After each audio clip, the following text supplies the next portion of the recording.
Hyper Spider back in the kitchen with another video for you. Hope all of you are doing really well today. I'm doing pretty fabulous because I get to talk to you and show you something new, and I think you're going to like it. I really like it. Today, we are going to be talking about water kefir or water kefir or kefir water. And there are a million and one ways of saying and pronouncing it, so I've heard, but we're going to be talking about it today. I'm going to be calling it water kefir. Now, I, not that long ago, got interested in water kefir. You might be asking, what is it? Well, if you've ever heard of kombucha or milk kefir, it is in the same family. Essentially, what it is a probiotic, naturally occurring sort of soda, if you will. It's sparkling, it's fizzy, it's tasty, and it's got probiotics in it. So it's good for your gut health. Now, that being said, I am not FDA certified. I am not a dietary type person. I'm not a nutritionalist by any means. So take everything that I say with a grain of salt. I have seen countless videos on water kefir, okay? And I've read a ton of stuff on the internet. And a lot of it varies. And a lot of it is some people saying, this is the truth. Other people are saying, that's bunk. You know, that's not true. This is true. So you have to sort of read between the lines, and you have to take things with a grain of salt. And, you know, I'm not going to make any huge claims as to the health benefits, okay, which I've heard that there are plenty of them. I would suggest do your own research, to be perfectly honest. What drew me to making water kefir is it's essentially making homemade soda. So, I mean, that was a big selling point for me. It's like, ooh, I can make a fizzy drink? Ooh, okay. Because I was interested in switching away from drinking so much soda. And I was drinking anywhere from like 2 to 4 cans of soda daily. So you got the caffeine, you have all that high fructose corn syrup, whatever it is that will take the paint off of your car, you know. So I thought maybe I could find a nice alternative. And, well, I found water kefir. And since drinking it for a couple of months now, actually, I really haven't been drinking soda, and I really haven't had the urge or the craving to drink soda, because this satisfies that sort of yen, if you will. So today, basically what I'm going to do is I'm going to show you my routine as far as feeding my kefir grains. I will show you those in a bit, how I feed them initially, and then how I do what is referred to as a second fermentation, where you can add different flavors and you can give it that nice fizziness to it. Now, there are a couple of things that you are going to need in order to make this. You are going to need kefir grains, which it's think of it as like when I was talking about sourdough in a previous video. You feed it, and ultimately it feeds you. You feed it, it remains healthy, and then it ferments, and it's a whole process. But you need to have something to work with initially. So you need to get kefir grains. And they're these little grains that look sort of like organically shaped Orbeez that live essentially in sugar water. You feed them sugar water, they ferment the water, they metabolize the sugar, and they, you know, add that sort of probiotic goodness to the water. And then after it's done feeding, you then take that water and you add, you know, fruit juice or simple syrup or actual fruit to that, and then let it ferment a bit more. So it'll have the flavor, and it'll get all nice and fizzy, and it creates a really nice soda, if you will. I really like it. So I'm going to walk you through it. So as I was saying, you are going to need kefir grains. I'm going to put a link to where I found the various components that you're going to need in the description box down below. Not sponsored, not affiliated, but I want to help if I can. So you're going to need the grains. You're also going to need pure cane sugar in order to feed your grains. technically, you could probably use regular white granulated sugar, but it is my assumption, based on experience, that the kefir likes the pure cane sugar a bit more. Another thing that I would suggest is some unsulfured molasses. I use that as well for giving it minerals and so forth to the water, and some sort of fruit juice, and a bunch of containers. You're going to need bottles that can be sealed. You're going to need a feeding jar. You know, that's pretty much it. And the nice thing is that there's really not a lot of waste going on. When you get bottles and cans, yes, you can recycle those, granted, but with this process, there's a lot less waste. And I can keep making it on the regular, and every 2 days, I end up with 4 16-ounce bottles of water kefir ready to go. And I got my own little kefir factory going on here in my kitchen. And as long as you keep up with it, it'll keep up with you. And you get like this nice sort of kitchen symbiosis going on. I like it, So instead of just doing sourdough, now I've got another form of fermentation going on in my kitchen. Now I know that this is a lot of information to take in. I understand. I will grant that. But it's a process, okay? Bear with me. This is all unscripted, mind you. So what I'm going to now show you is how we're going to work on the feeding and then the second fermentation. All right, so let's get to it.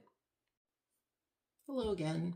Okay, so in this jar here, I have my kefir grains, and they have been feeding for 2 days. For me, that is enough time for the kefir to do its thing and to have fed and to have fermented the water. And I keep it under this tea towel to avoid fruit flies or anything else getting in, while it is also breathable, because you do need it to have access to oxygen.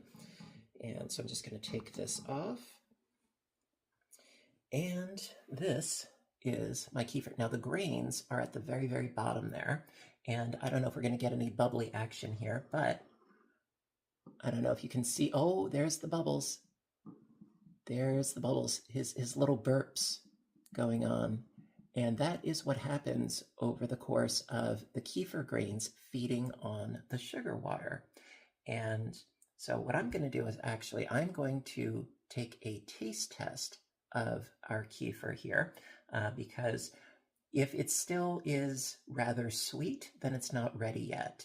However, this is based on my experience, if it has a little bit of sort of an acidic bite to it, sort of like a cider, then you are good to go. Now, I could be mistaken. I will grant that, but this is, like I said, based on my personal experience.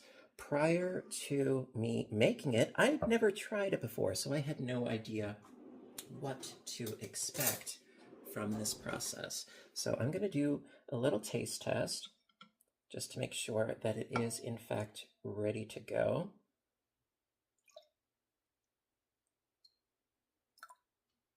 So this right here is the first fermentation of the water kefir.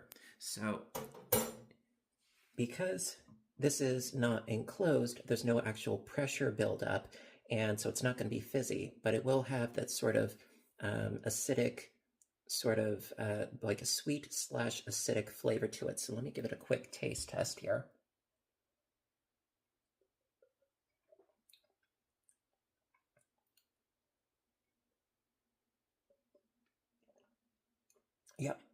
Yep, near the bottom of the glass, when you get the last of it, you can taste that sort of, that little acidic bite to it. So I would say we are good to go.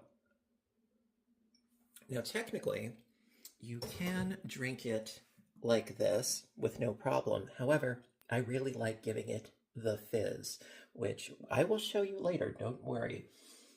So what we're going to do, because our kefir is ready to be fed, we are going to strain it. Now, I have seen countless times people saying you should never, never, never use a metal sieve or strainer for whatever reason. I have been using a metal strainer since day one, and I have not had any issues. So go figure. Like I said, take everything with a grain of salt. So right now, I'm going to show you what the grains actually look like a little bit easier. Now, oh, this is heavy. So just going to strain off the grains.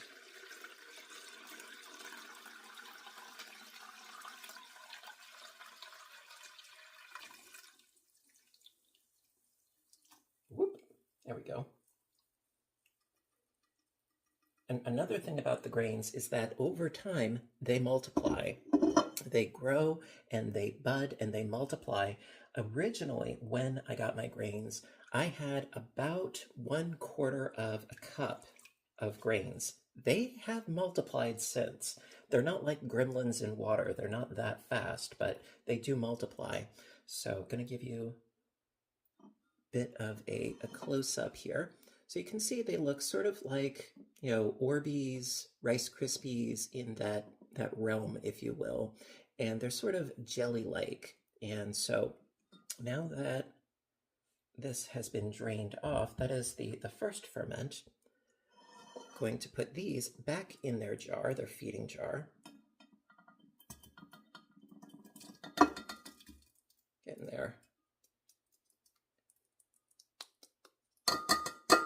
Okay.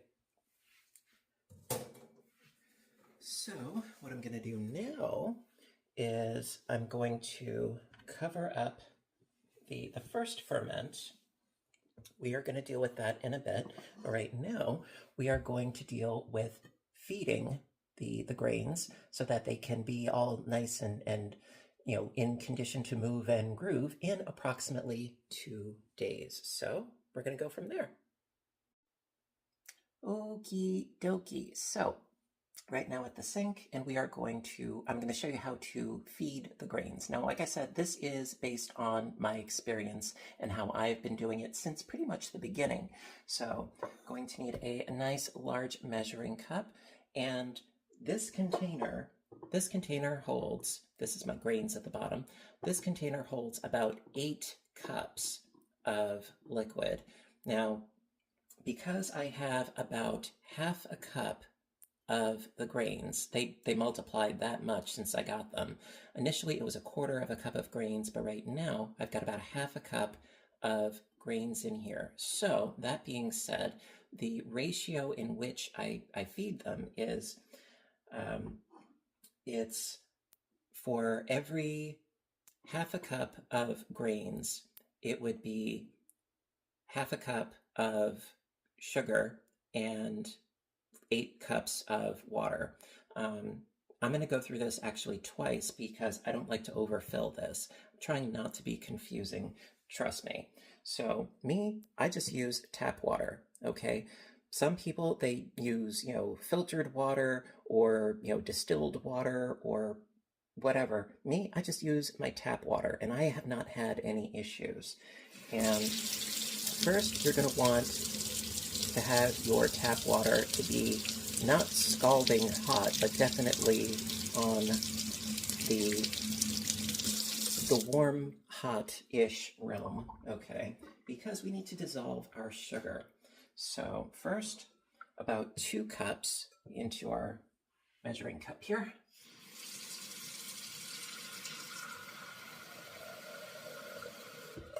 Okay, so that's about 2 cups of warm, hot-ish water. I don't actually take the temperature of it. Then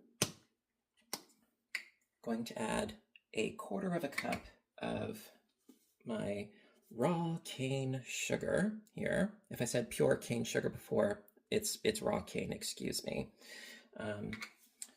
So I'm going to do 1/4 of a cup, roughly speaking, and throw that in. Then going to give it a mix. Now, some people even go so far as to boil the water and mix the sugar in and then let it cool down over time completely. Me, I don't have time for that. And this has worked out just fine for me all the times in which I've done it. So the water is hot enough to dissolve the sugar. Just give it a nice, good mix, mix, mix. And then, when you think that you are all set,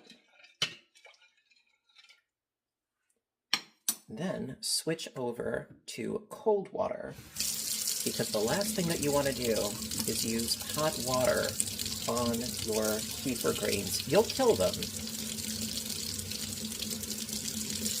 so that's nice and cool. And then, so I have 2 cups of the hot water, 1/4 cup of the sugar. Now I'm going to add 2 more cups of cold water to get it to a nice even keel of the temperature. And then we're going to add that to our grains. All right, so now for those of you that are probably like, well, that's a lot of sugar that you're adding. Well, keep in mind that a fair amount of that sugar is actually being digested by the kefir grains. So it's honestly, it's not that sweet. And I have heard, again, grain of salt, I have heard that if you are a diabetic, you could do a lot worse than drinking this stuff. Believe it or not. But do your due diligence, do your research. I am just going based on what I have heard.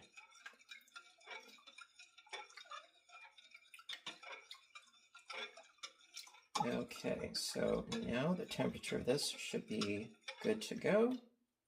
Let me scoot this over a little bit.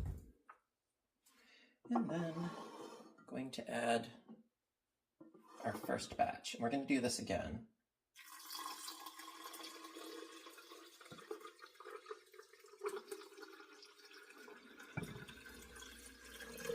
Okay, so we are halfway there.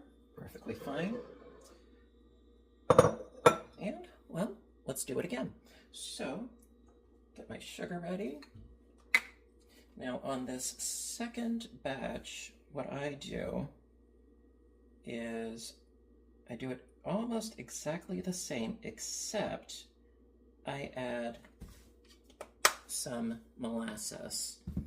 Now, there are, again, varying schools of thought regarding molasses. You know, you want to add some minerals, but you don't want to inundate your kefir grains with minerals. So I find that what I do is sort of like a happy medium balance, if you will.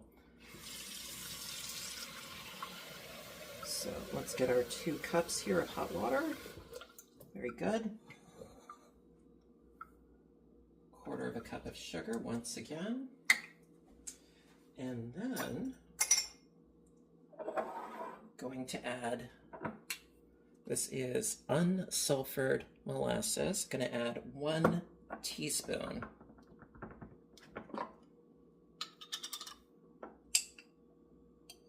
Now, other people, they will use eggshells that have been cleaned, of course, or baking soda.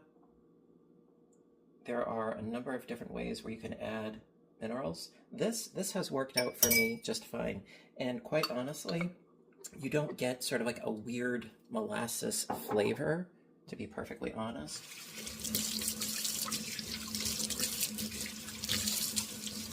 Because you have so much else going on here that you don't get a smack in the face with the molasses. So then, again, going to mix this up completely.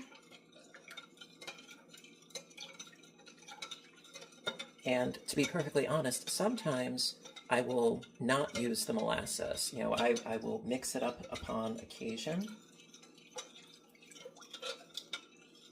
Sometimes I do, sometimes I don't. Variety is not a bad thing when it comes to feeding your kefir. You can use different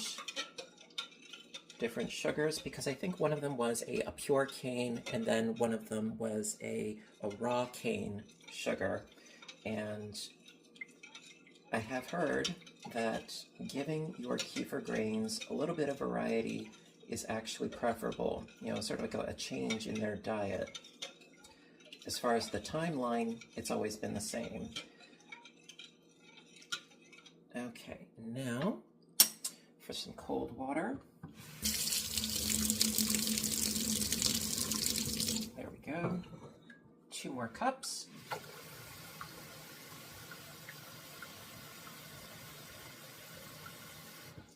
Okay, one last mix.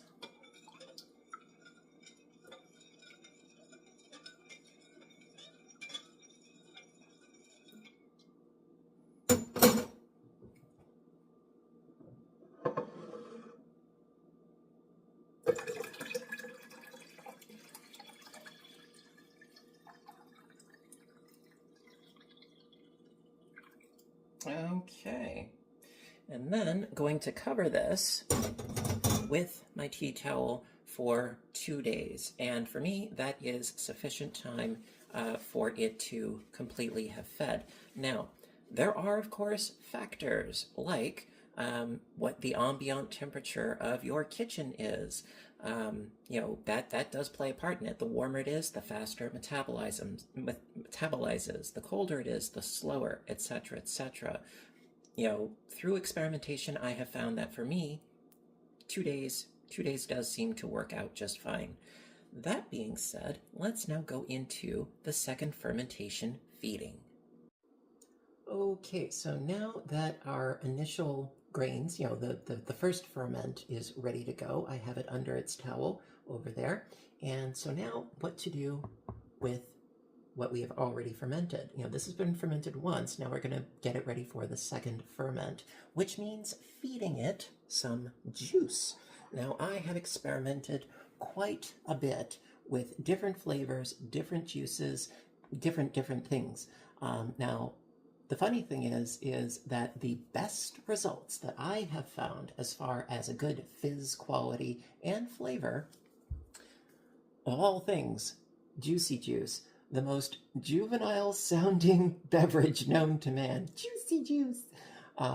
Yes, this actually works really well as far as the carbonation goes, and the flavor is also really good. Now this is white grape. It is so good. So good. And then in this bottle actually is a mixture. I had part of a bottle of the white grape left and some of the fruit punch left, and I didn't feel like having that much space being taken up in my fridge, so I just combined them. And so I've got that, and then also I have cran pomegranate with the Ocean Spray. Now I've tried Ocean Spray's cran raspberry, and it really didn't give me a lot of fizz, to be perfectly honest. However, different fruits, I imagine, would behave differently. So I'm going to give this a try, also because, I'm very curious to see what it's going to taste like. So I'm going to give this a try.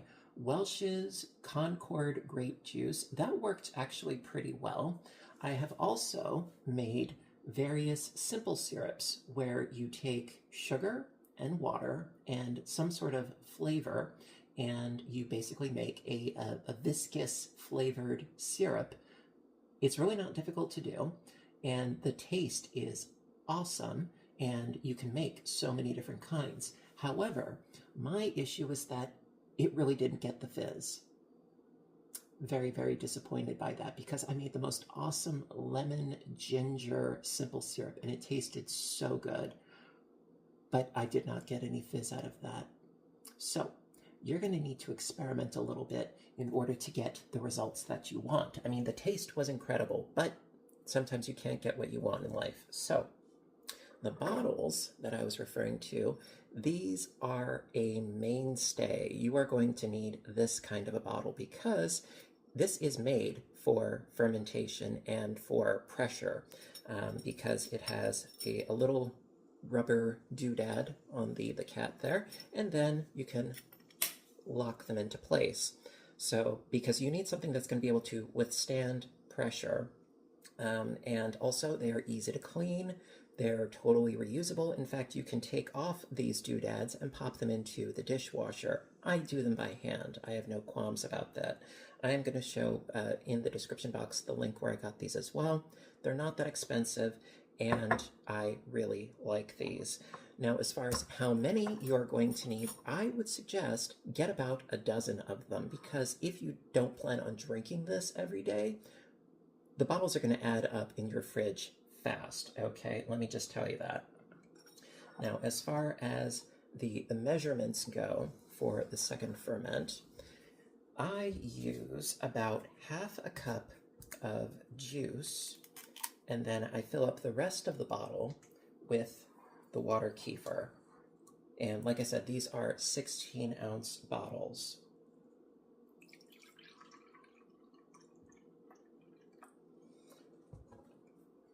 So I've got half a cup here of my cran pomegranate. And what I think I'm going to do is I'm going to do 2 of these cran pomegranate. And then I'm going to do my white grape and fruit punch mix in the other 2, I think. I think that's what I'm going to do. So scooch these over to the side. And I got 2 more. Now, because I have about 8 cups of the water kefir in here, it makes 4 of these 16-ounce bottles, which for me is awesome, because I like to drink about 2 of these bottles per day, on average. Sometimes 1, but most of the time it's 2. And it definitely, it's nice for the soda craving that I do get. You know, one's just not enough. Two works.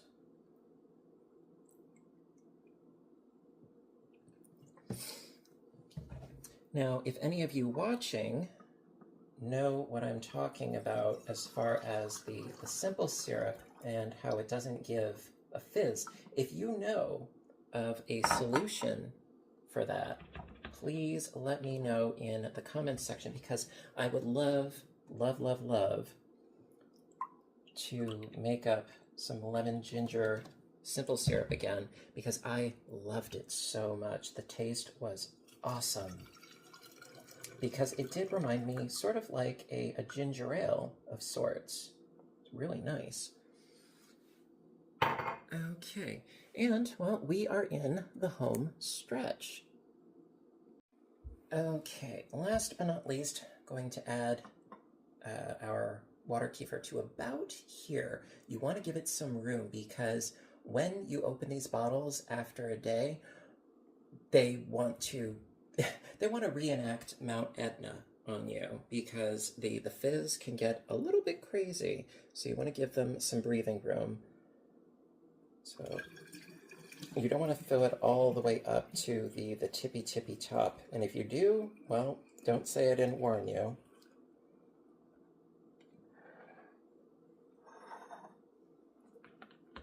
And the nice thing is that these bottles that I'm making right here, they are going to be ready tomorrow night.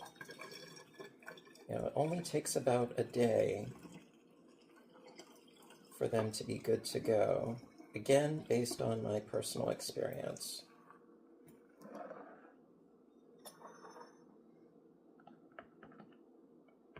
You know, the first ferment, that takes 2 days. The second ferment takes 1 day. So by the time I have finished drinking everything, I've got more ready to go.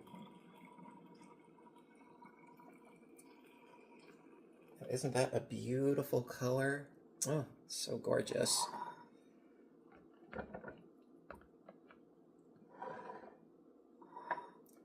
Now also, you may be wondering, you keep saying that this is fermented. Is there any alcohol in water kefir? From what I have read and from what I understand, the amount of alcohol that is in this is negligible. You are not going to get drunk or intoxicated drinking this stuff, believe you me. And if that were the case, I wouldn't drink it because I do not drink alcohol. So that has never been a concern of mine. So we've got a nice space. You know what? This little guy over here could use just a little bit more. So it is not high in sugar. It is not alcoholic. There's no caffeine. It is a fabulous thing. Okay, I think we are all set. And I still have a little bit left over. This, quite honestly, I pour down the sink. I don't need that much. And then all you do is cap these up and let them sit on your counter. You don't want to have these in the fridge. Same thing with the first ferment. You want that to be on your counter. If it's in the fridge, it's going to be too cold for any activity to go on, and it will not feed. And if it does, it's going to be at an extremely slow pace. Okay, now, a word of warning. And I would be remiss in my duties if I did not warn you. You are going to want to be a little bit careful with these bottles. Now, what I mean by that is, as the fermentation, the second fermentation takes place, and the fact that these are capped, pressure will build. So what I would strongly suggest is to burp the bottles about once a day. You know, more than that, I don't think it's necessary, but like once a day, not a bad idea, because you could have an explosion. Now, I've heard of this happening. I have not had it happen myself, knock on wood, but you know, the last thing you want is a big mess to clean up. So, word to the wise, burping your bottles is not a bad thing. So just keep that in mind. So these I'm going to put with my first ferment bottle, and now I'm going to show you, you know, some of my second ferment bottles that have been in the fridge already, and you know, well, I'll show you what I'm talking about. Okay, last but not least, we have these two bottles that have been in my fridge for about a day or two.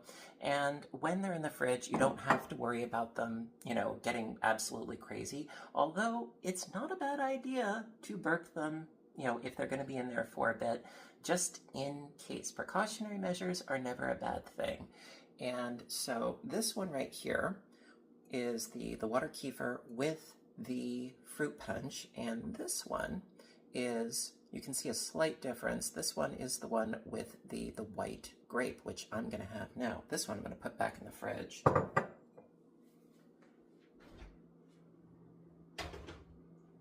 Okie dokie. So, one must be careful. Now, I'm not actually going to shake this. However, there is sometimes a bit of a sediment at the bottom that I have noticed. And so I like to just sort of swirl it around just a little bit so that that sediment at the bottom is more free-flowing. And then we must be careful. You know, it's sort of like when you're popping open a tube of crescent rolls, very, very similar. So I'm going to do this in the sink.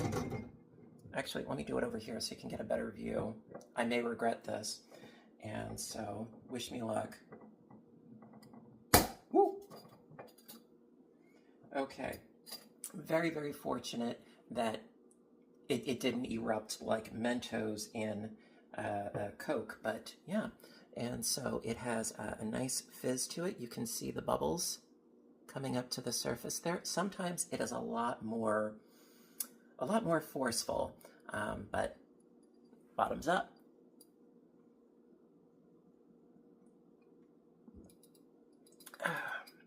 Really, really, really, really nice. You know, it's definitely very refreshing.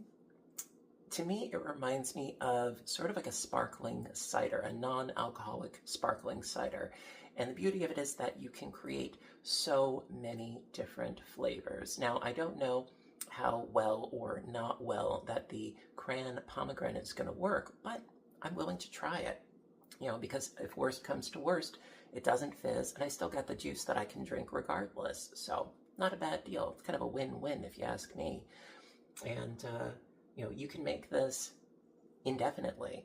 So like I said, I'm going to put links in the description box down below where I got the bottles, where I got the kefir grains, and the only real difference between the instructions that the grains gave and the ones that I've been doing is that for the same amount of liquid that we had made previously, the 8 cups, they were suggesting like 2 tablespoons, I think it was, for the molasses. That's a lot. So I reduced it down to a teaspoon, and it's been working out for me. Like I said, there are some things that you're going to have to find out for yourself. So I'm going to show you, where you can get the kefir grains, where you can get the bottles. I get most of my stuff on Amazon, quite frankly, but again, not affiliated. So that being said, I hope that you found this video to be informative. I know that there's a lot of information to take in. I get that. And, I would strongly suggest, though, do your research. It's a really, really interesting thing. And I really wanted to share it with you guys because I think, it's not so much about the health benefits, but I think that it's a good thing that I've been doing, and that I've been drinking this, and, because I think it's a change for the better. Now, do I notice my gut health being better? No, I don't. But as far as doing something for myself, creating yet another fabulous thing in the kitchen, I think that's pretty cool. And I don't know, let me know what you guys think, in the comments section. Have you tried water kefir before? Are you now interested in trying water kefir? If you've tried kombucha, I heard it's not that far off, but it's really easy. Most of what happens is it sits on the counter and waits to be fed again. It's pretty low maintenance, all things considered. And what I just did as far as the feeding and the second ferment, I do that every 2 days. It's part of my routine now. It's very, very simple. So, let me know what you guys think in the comments section. Always interested in hearing from you guys. And as always, you know what to do until next time, right? I want all of you to stay inspired, stay carbonated, stay making fun, fabulous things in the kitchen. Take care of yourselves and each other. And I will see you in my next video. Have a great day, everybody, and bye for now.